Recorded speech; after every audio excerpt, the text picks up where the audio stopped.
Can faith be reasonable? Can reason be faithful? In the realm of philosophy, there have developed perennial tensions between two ideologies, which until now, many of the contemporary thinkers would still debate. That is, concerning faith and reason. Well, we can trace this historical development of thought on the interrelation of religious faith and reason, beginning with classical Greek conceptions of mind and religious mythology, and continuing through the medieval Christian theologians, then the rise of science proper in the early modern period, and the reformulation of the issue as one of science versus religion in the 20th century. Surely there are lots of things to talk about this topic, but I would like to focus and discuss the relationship of faith and reason that emerged during the medieval period of philosophy. This discussion will present the thoughts of three great philosophers and theologians of the Roman Catholic Church during the medieval age concerning the relationship of faith and reason. They are Saint Augustine, Saint Anselm, and Saint Thomas Aquinas. To begin with, let us talk about the thoughts of a well-known and very influential theologian and doctor of the Church, Saint Augustine of Hippo. In his famous book, The Confessions, Saint Augustine exclaimed that faith is to believe what you do not see, and the reward of this faith is to see what you believe. Due to human frailties and sinfulness, we are blinded to see the truth. Because of pride and the human desire or pleasure, we are lost in our own wanderings, and we are only getting far away from the truth we seek. Our human nature, embedded with sinful nature, impelled us to see the reality of the world, of our existence, and of God. But Saint Augustine emphasizes that it is only through and by faith that we come to know the truth. With faith, God's grace is poured upon us, and our sinful nature is gradually healed. Our blinded eyes are gradually opened to see reality and grasp the truth. Faith brings us to a deeper knowledge of ourselves, and so we're also brought to a deeper knowledge of who God is. Self-knowledge leads us to the knowledge of God, who is the ultimate source of all truths. And this knowledge can only be possible if we are open to receive God's graces only when we turn ourselves to Him.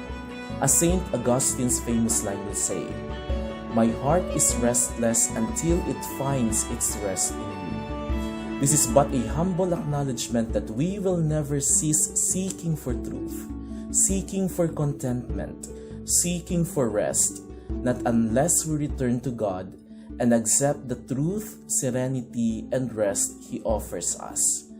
No matter how reasonable you may be, without faith, without seeking God's aid, then it is but incomplete. Moving on to our second medieval thinker, I'd like to present Saint Anselm of Canterbury, who is famous in his two great works, the Monologion and Proslogion. Basically, Monologion is a discourse on God's existence and the meaning of faith, while Proslogion is a form of prayer that seeks to understand God. Proslogion is about faith seeking understanding. And to discuss Saint Anselm's thoughts concerning the relationship of faith and reason, I would like to concentrate on the Proslogion. Saint Anselm, like Saint Augustine, exclaimed that one must love God in order to know Him. That is why there was an invitation in the Proslogion to encounter and know God. He said, "Teach my heart where and how to seek You, where and how to find You." Why is it so? Saint Anselm simply emphasizes that in seeking God, we seek to regain our relationship with Him. And in restoring this relationship, we arrive at a better understanding of Him. So what? It is because when we seek God, we seek for His revelation. This revelation will lead us to find Him, so that when we find Him, we will desire Him.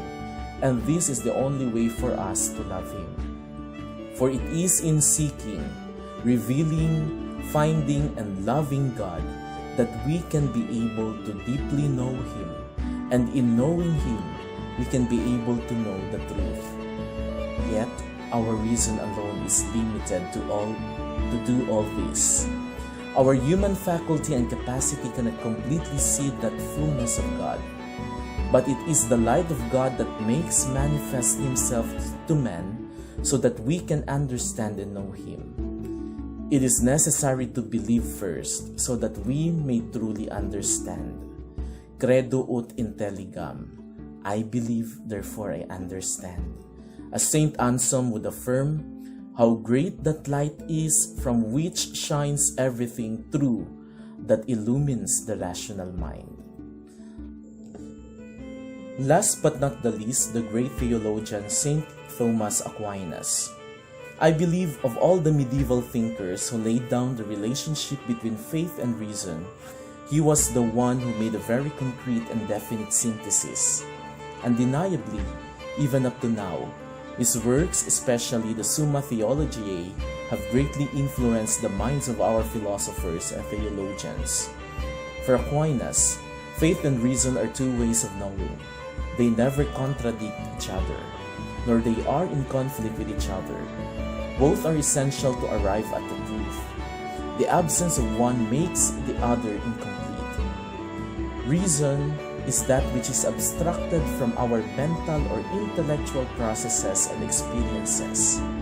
With reason, we can argue about God's existence and truths about Him, and these truths about God are accessible to anyone by experience and reason, apart from any special revelation from God.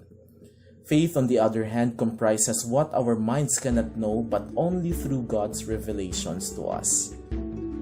By faith, realities beyond human comprehension become possible in our understanding. Hence, truths about God cannot be proven by reason alone, but by the light of our faith, or the illumination of God. Faith builds on reason. Faith is consistent with reason. Faith is one with reason. If we understand faith and reason correctly, there will be no conflict between what faith tells us and what reason tells us. More importantly, the unity between faith and reason leads us to the knowledge that God is indeed the ultimate source of all things, God as the supreme being. And recognizing the supremacy of God necessarily entails that only through Him we can be able to arrive at the ultimate truth we seek. To sum up, these three great thinkers only point out a single argument. That is, in order to encounter truth, we must always rest our conviction on the basis of faith and reason. Reason alone is never enough, and so with faith. As St. John Paul II said in Fides et Ratio, faith and reason are like two wings on which the human spirit rises to the contemplation of truth. I think this statement best summarizes everything I have said here. Thank you.